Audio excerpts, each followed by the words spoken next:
3, 2, 1, go. Boom. Yo, Willy's World Podcast. Dopest dope you ever gonna smoke. Episode 28.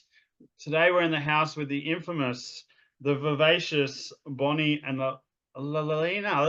How do I say your name again? Leilani. Leilani. That's very exotic. Where does that name originate from? It's Pacific Islander. And are you from Tahiti background, or are you? No, I'm Samoan. Oh, fantastic. That's how all the Aussies say it, Samoan. Samoa. Yeah, you're from Samoa. So, guys, how are we today? What's been going on? You guys recently got back from a trip to Mexico. How was that? Did you get some We tacos did and indeed. Yeah. Lots of tequila? Yeah, well, lots of tequila, but we got through more probably condoms than we did shots. I mean, shots of other things. Fantastic. So do you guys want to give us a little bit of a history on how you guys kind of came together and how you got into your occupation now as being, OnlyFans creators and porn stars? Yeah. Well, okay, I'll stop. So I used to work in recruitment, used to do typical 9 to 5 working in an office, but it's just boring. Like, you do it because you think you have to. You think you have to follow everyone else by like working for someone else and working in an office. And then when I moved to Australia and I saw like there's so much more to do, like the lifestyle and just being on the beach, I was like, the last thing I want to do is go and put myself in an office with restricted annual leave and just working for someone else.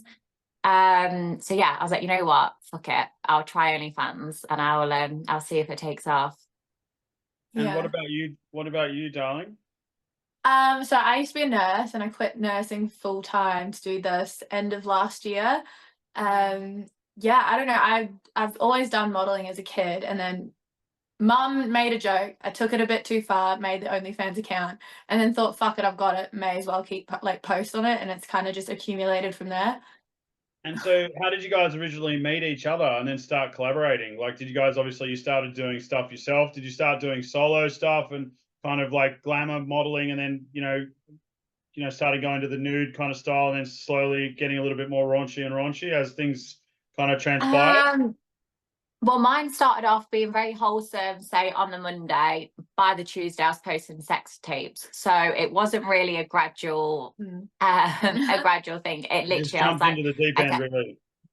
For sure. Yeah, I went full wham, basically. Mine was more, I started my account when I was in Townsville, so there wasn't much of like a community there for it. So I started off with more lingerie, nudes, into kind of solo things, and then moved to Brisbane, and it turned into kind of more like people started reaching out to me, and I was like, oh, okay, and it turned into porn, I guess. But we met at a collab as for a threesome. Fantastic. And so you guys have gone the non-traditional route, which is very prominent today, of OnlyFans. What kind of stuff did you know about the original traditional game of pornography, and the fact that there was a lot of gatekeeping involved, the fact that you normally had to move either to Prague or to Los Angeles and shoot with some of the bigger companies like Vivid and Brazzers? Is this something that you guys were aware of before you got into OnlyFans? Yeah, like obviously you know of like the bigger porn sites, you know of like all the professional ones. But obviously like OnlyFans now is is becoming just as big in loads of areas. And obviously, it would benefit you working with bigger names as well. But people would just Google, they just go on Pornhub and Brazzers and stuff for that. Like, the reason OnlyFans have worked so well for us is because we're just normal people in your area. And especially now that we just sleep with fans, subscribers, and 18-year-old boys. It's easily accessible as well. And on top of that, people can run into us on the Gold Coast, for me in Brisbane. And then as well, if this was something we wanted to do, trying to then understand how you would then get into it if it was the more traditional route of going to a production house, going to Prague, going to the LA and things like that. Like, I think that's a bigger step and a bigger kind of, I don't know, more preparation. I think with porn, you can make your own rules. Do you know what I mean? The whole reason I do this is because I don't want to follow everyone else. So me doing OnlyFans is because I want to do what I want, when I want, and make it work for me. Yeah. And growing up, were you guys, obviously, Bonnie, were you a highly sexual person and a little bit promiscuous in high school that just kind of led to you? Well, I say obviously, English girls are known for being a little bit wild. No, I say apart from losing my virginity at quite an early age, I was with my ex nearly 10 years. I was fairly innocent. Like I genuinely was just very innocent, very wholesome, had only slept with like 5 people in my personal sex life. Like I'd barely upload a bikini photo, let alone You like, barely had social media. like going to fuck a whole frat house. Like it was very different to what I'm used to. Like she's the wholesome one, whereas me, Yeah. I like had my first threesome and foursome by the age of 17. I like lost my virginity at like 16. Then I started exploring so quick. I caught up so quickly. I wanted to experience everything, and I think that's another thing with my OF. It's like I got it, and I just wanted to jump in and do more. Yeah. So, what were some of the kind of the things that you thought would be you would be exposed to as an OnlyFans creator that have now kind of come to fruition, that you guys have actually started to achieve what you want to achieve? You're starting to make good money. You're starting to get a big fan base. You're starting to get a lot of press around you guys for some of the debaucherous activities that you guys get up to, which are a little bit avant-garde, and we'll get into that a little bit after a little bit later. I don't know what you're on about. So can you tell us about what were some of the kind of preconceived notions that you had about OnlyFans, and how did you find that as you actually became a creator? I thought the girls were just full of themselves. I was like, oh, it's just girls that think guys should absolutely worship him, and that, like, you know, I just didn't really understand you could just be like a normal person that does OnlyFans. I thought it was like really glamorous. You got to have big boobs, like really into like makeup and stuff like that. Whereas I'm actually just very outdoorsy, very adventurous. So like when I used to think of porn stars, I was thinking like I am nothing like that. So I could never do that. Like I used to always think hats off to these girls, but I'd never have that confidence like to do that. Like in my head, they're girls that have plastic surgery and this, that, the other, or they look a particular way. They're like you sometimes, like, this is like a very stereotyped idea of it, is you look at a girl and you just think she's promiscuous, whereas like that's not necessarily the case for us, but we're just normal girls that still have a sex life, and like that are regular people that are just out there having, you know, sex. Like, and I think sometimes when you think of like porn stars, like aside from the appearance, you think of like drinking, drugs, like very out there, very partying. Like I never thought like a porn star would have a normal life like I have. I know, she colours in at the evening with a cup of green tea, snuggles her teddy bear. So you guys recently, did you guys just go to Sexpo this past weekend in Perth? Is that correct? Or you guys? No, we didn't know. Okay, so so you now come into the world of OnlyFans. You know, obviously OnlyFans has empowered a lot of people. It's gotten rid of a lot of the gatekeepers in an industry that was very male dominated. A lot of kind of bad things are associated with porn, sex trafficking, you know, manipulation, all sorts of, you know, stuff that has happened over the last probably 50 to 60 years of the porn industry in America, and obviously in Eastern Europe prominently, and obviously it does exist in the UK as well, and it has existed in Australia. I used to be quite good friends with, do you guys know who Kiki Vitas is? Kiki Vitas was the Australian... I'm terrible with names. We're not the best with Kiki names. was one of the most prominent Australian porn star, probably about 10 years ago. She won AVN Rookie of the Year. She had her own TV show on the Playboy channel. She looks like Isla Fisher. She's a cute little redhead. And she actually used her porn money to become a pilot and a nurse. She's a very quirky, young, wild female. I actually directed a couple of pornos with her a long time ago. So were you guys very curious about porn when you were growing up? Did you start watching porn at early teenage years, or? Yeah, so I was like, for me, the most part I was interested in is how it started. When I started watching porn when I was like really young, I was more intrigued of like how it started. So it wasn't like these really wild sex like videos I was watching. It was more just like, in a way, educating myself and understanding, okay, how did they get from being dressed to suddenly like, how did it start? So I think when I used to watch porn, it was mainly for that, like just understanding, like, because obviously like when you're young, you know about sex and get taught about like sex education stuff at school. But obviously that's as far as it goes, you know, about safe sex. It was like boys reading Playboy. It was like boys reading Playboy. We liked it for the articles, right? Yeah. See, it was like, I was a bit different with porn. Like I went to an all-girls Catholic school. I didn't have any like interaction with it. I didn't grow up with the TV even. So like for me, I was so late to everything. Didn't even think about holding a boy's hand. So like to me, I came into everything so late. So, okay, so you guys had traditional jobs. You've started going into this creators dominion. If you were new to the industry, what would you like to tell yourselves or tell yourself 3 years ago or 2 years ago, whenever you started? What are some of the lessons that you would tell a slightly youngest version of you to? Oh God, I've already actually been in the industry less than a year. I am very new myself to the industry. Probably just actually having the confidence, and like luckily I've had a very smooth journey in the industry. Done quite well for myself quite quickly. Mine would just be to have started it a hell of a lot sooner. Like, gosh, if I'd had the confidence to do this sooner, like, yeah, it's just like, well, I think advice for someone that's new to it: if you're going to do it properly. Don't do it half-heartedly. Don't be just doing it occasionally. If you're going to do it, don't waste your time. Like, once you've got one sex tape out there, get them all out keep there. Going. Like I think that's the same with me. Like, because I started my account 3-4 years ago, but it was just something I did like with extra photo shoots that I was doing in my spare time after nursing or anything like that. I kind of wish that when I had started, I kind of started and was a little bit more serious about it. I sort of looked at it as like an extra on top of my nursing wage, whereas now it's my full-time income, and I'm kind of like, I could have been doing this from back then, although Townsville's not necessarily the best place you could really be doing it in, but yeah. So you guys kind of got into the industry. What was the initial carrot on the kind of dragged you into it? Was it the idea of making a whole lot of money? Was it the idea of freedom, of not having to have a normal 9-to-5 job? Or was it that you guys are actually really sexually charged people and you really enjoyed the idea of voyeurism and, other, dudes and women around there out in the world masturbating over your videos? Or was it a combination of all of the above?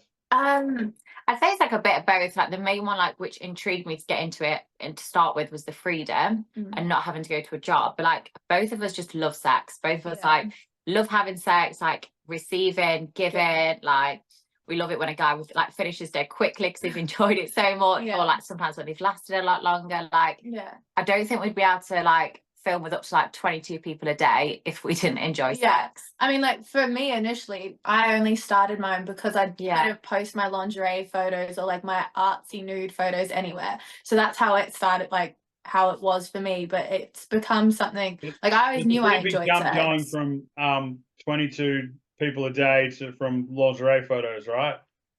I mean, like, it was somewhat gradual, like in Townsville, because I've had my account for like 3-4 years now. So like in Townsville, there's not a community of OF creators, or there wasn't back at the time. So I was just filming things with people that I was seeing already. And so then from there, it was kind of like, as people were seeing it, it was more on the down low, being such a small town. When I moved to Brisbane, larger creators, I'd kind of built not necessarily a name for myself, but people could see that I was making an effort and doing what I was doing. And what kind of backlash have you guys had in your day-to-day life from, your family, from your friends, from other sexual partners? I recently did a podcast with a very large content creator who maybe you guys have worked with. He was talking about now that he's kind of out of the game because it's affected his ability to have a relationship with a female. And it's kind of, he's now getting more into the management side of things. Lovely guy. He just said, obviously I've created a lot of content. Obviously, it's a little bit different for the female side, because usually you would assume that the male is going to get celebrated for that, and that women are going to be attracted to the fact that he's fucking a lot of chicks, which in a sense of from a sexual, psychological perspective, that's probably more so that like women are attracted to the fact that he's going to be good in bed, and it's more of like a non kind of emotional relationship. It's more just like a fucking dump, or just a partial, like hooking up, occasional, casual sex. So how has it affected your day-to-day relationships and has it affected your ability to be intimate with other females or other males that you would like to have a traditional relationship with? I mean, spring break cost me the guy she was dating. Yeah, so I was actually dating someone like right up to spring break. Yeah. And then obviously after the article started coming out that I was going there to I think that the article was going out like bunk like 100 men, like 100 college boys. Yeah. Yeah, he called it. But I wouldn't say it necessarily overly impacts things. And do you know what's funny? We went out this weekend in retros. Yeah, well, obviously we ran into the guy, and then this girl came up to me and she's like, "You're the girl that got dumped, didn't you, for going on for spring break?" And I said, "Yes." And she got the article up on her phone, and then she made her friend take a photo, and I had to stand there holding the article saying I got dumped so she could take a photo. Like, I've not really had any issues with it, really. Like, but in saying that, like, I've been single for about 5 years now. It's not necessarily something I've overly been like terribly interested in, but I mean, and if anything, it kind of gets our name out there a bit more. Yeah. Like, I think like it will be hard. Like I'm like still going through a divorce at the moment. Like I mentioned, I was with my ex for quite a long time, so I haven't really like dated yet. And obviously the one I have recently, that clearly didn't go to plan. So I think it will be difficult, because if the guy isn't in the industry, it's very hard for them to understand that it isn't emotional. Yeah, it's business. Like it is. We turn up, we do a club. Say I was your boyfriend and I went and fucked 100 girls in a couple of days. How would you guys feel about that if the shoe was on the other foot? Just curious, because I'm not judging in any way, shape, or form. I've had, I used to date one of the most prominent porn stars on planet Earth quite a long time ago, and I didn't really have an issue with it because personally, I'm comfortable in my sexuality. I'm a pretty wild guy, and when I started dating her, she was on the cover of magazines and on big billboards, and she was shooting with Vivid. And I met her through some other homies that I had in LA. And, I knew that she was a porn star. So when I date somebody that I know what they do, same as dating a stripper or a female escort or a nurse, a nurse is going to get called, or a fireman, or someone that maybe even a air hostess. I know it's a little bit different. She's going to travel a lot. That when I date somebody that has a certain vocation, I know certain, if you're intelligent enough to understand how the dynamics of a basic job goes, you're going to understand what they're doing for a living, and you're either going to accept it or you're not going to accept it. I think it's just the context of it, really, because it's like, for us, it is work and we are doing these collabs for work. Whereas if my partner didn't do this type of job, or wasn't an escort, or wasn't this, that, the other, and he went out and slept with 100 people, I'd be like, wait, why'd you do that? Like, so it's just more to do with the relationship as a whole. Like, because that was the issue I had. So the guy that I was dating before, he was like, well, what if I was going on a 3-week holiday to sleep with people all day, every day? And I sort of felt like saying, if your bank balance was going to look like what mine is by the end of it, no problem. But it's not like I get paid for this. It's my job. I'm very successful. It's not like you're going there without this being your job, still being a recruiter, and being like, by the way, whilst I'm on holiday, I'm going to sleep with 100 people with no reasoning behind it. Do you know what I mean? Totally, but it could be argued that you like sex, and that you want to promiscuous, and you want to be you want to have sex with 100 women just to do it. So again, there is an argument on both sides of it. I can understand, but again, I'm just curious from an outsider's perspective. I have dated girls that do what you guys do, and for me personally, I don't have an issue with it, because, like I said, when you date somebody of notoriety, or someone that does what you guys potentially do, that's you understand what that person does before they do it. And if you get offended by that, then really you can't handle the heat. You shouldn't be in the kitchen, right?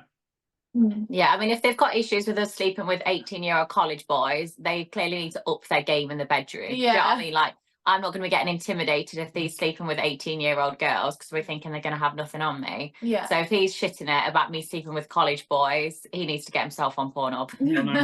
My dick game was pretty good at 18. I'm not going to lie. So I don't think I'd have a problem whether I was 18 or at 30. But anyways, so tell me, you guys, you've been into this for a year. You've been into it for a few years. What were kind of the what made you guys want to decide to start working together in collaboration as opposed to just separately, like solo?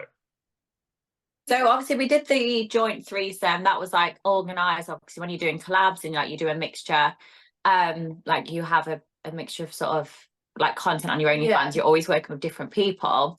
But then when we worked together, we clicked. And we both sort of have like similar visions for our OnlyFans in terms of just being normal girls. Like, we're both quite natural, we're not over the top, so we film really well together. And there's a videographer, Jess, and she sends us clips all the time when she's filming, and we're so in sync. Like, we could be facing opposite ways, and we'll both be like, oh fuck, at the exact same time. Even down to like the way we've moved our like head and hands, like it's a bit scary. Like even in like one of the videos, we didn't even look at each other, nothing, and we just turn around, well, not turn around, we just literally go at the exact same time, come for us. Like it's a bit creepy sometimes.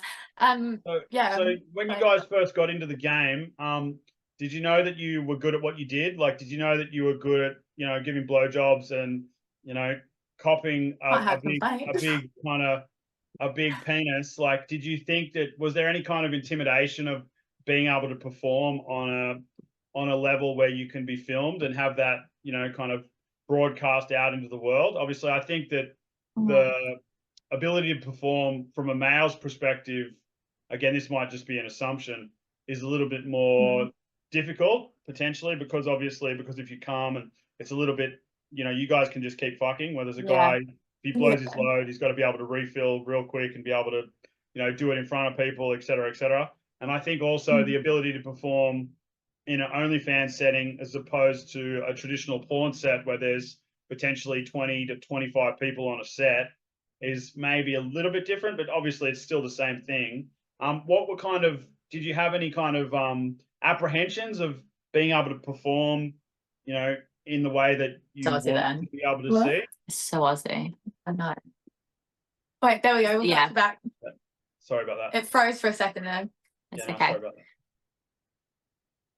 that. Well, I think, it makes sense. Like for me, I mean, like because I started out filming with people I was already seeing, it was kind of like they wouldn't have agreed to kind of have it filmed and put out there if we weren't good at it.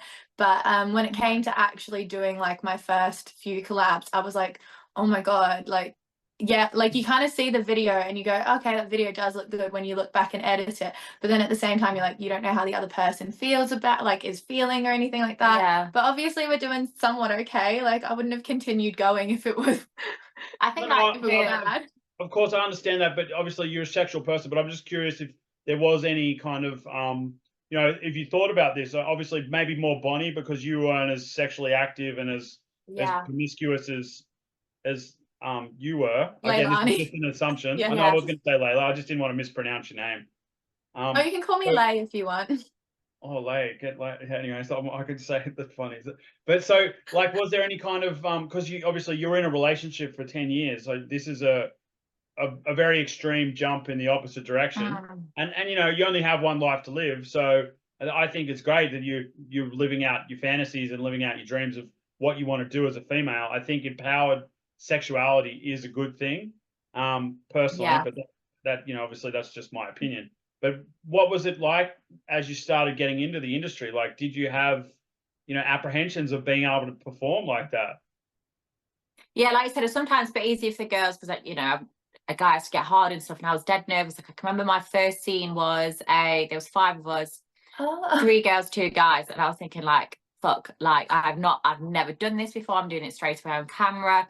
And the sex you have in your personal sex life, and it's still the case for me now, is very different to the sex I have on camera.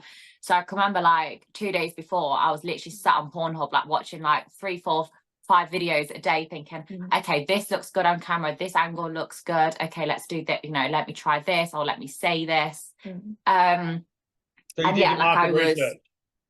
Oh yeah, it was so weird then. It's still the case now. I can't really watch porn anymore because I just analyze. Yeah, I'm like literally sat there like writing that down. But you know, I was nervous. But like from my first collab, I went into it, and I don't know if this is just my background, like job wise, but I went in, I was quite confident. I was the one that's saying, okay, let's put the cameras here, let's do this angle. Okay, this looks good. So I think naturally, I was just basically born to be a whore. I just hadn't realised until last year. You've got the vision. Like I think that's also why we did want to work together as well. We're both the exact same. But also she's got so much vision in certain areas that I don't. Whereas I do a lot more of the background, the consent forms, the paperwork, organising everything. All good partnerships are formed when you know, when one's a yin and one's a yang. So that's great. And obviously you're blonde and brunette, you know, yin and yang. So that kind of makes sense at the same time. So what was it like, you know, what kind of males have you guys worked with, and have you had anybody that you've collaborated with that didn't really dick you down well? Oh, loads. Yeah. Yeah. This is the thing that, like, I was thinking this earlier when you were saying about advice for